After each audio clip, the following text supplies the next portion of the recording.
Low. By Charles Hoyfort. Part 2, Chapter 23K. In 1 year the fall of rain at Norfolk, England, is about 29 inches.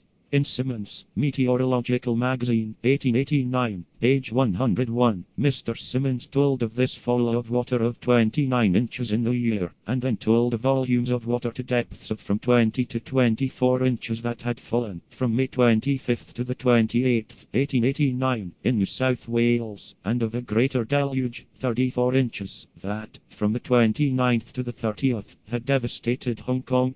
Mr. Simmons called attention to these two bursts from the heavens, thousands of miles apart, saying that they might, or might not, be a coincidence, but that he left it to others to theorize.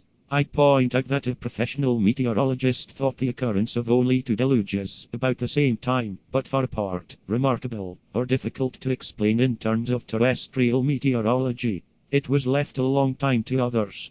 However, when I was due to appear, I appeared, perhaps right on scheduled time, and I got Australian newspapers. The Sydney newspapers told of the soak in New South Wales. I learned that all the rest of Australia was left to others, or was left, waiting for me to appear, right on scheduled time, most likely. Not rain, but columns of water fell near the town of Avoca, Victoria, and, in the Melbourne Argus, the way of accounting for them was to say that a water spout had burst here. There were wide floods in Tasmania. Fields turned to blanks that were then lumpy with rabbits. There had been drought in Australia, and floods were a relief to a necessity, but the greater downpour in China interests us more in conditions in China. It was a time of direst drought and extremist famine in China.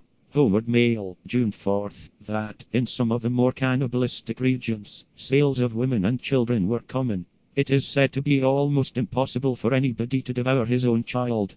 Parents exchanged children.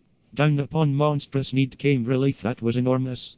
At Hong Kong, houses collapsed under a smash of alleviation. A fury of mercy tore up almost every street in the colony. The people had prayed for rain. They got it. Goodness so loved Hong Kong that in the town's morgue it stretched out 16 of the inhabitants. At Canton, every pietist proclaimed the efficacy of prayer, and I think he was right about that.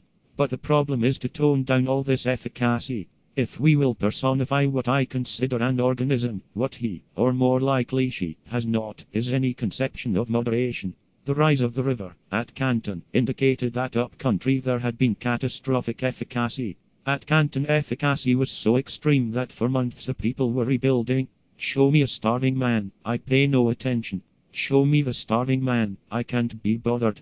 Show me the starving man, on the point of dying, I grab up groceries and I jump on him.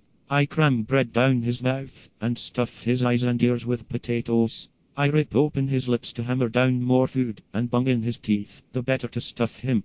The explanation, it is the godlike in me. Now, in the library, we put in calls for the world's newspapers. Not a hint have we that there is anything else, nothing in scientific publications of the period, not another word from Mr. Simmons, but there is an implement that is mightier than the pen, and we are led on to one of our attempted correlations, by our experiences with it.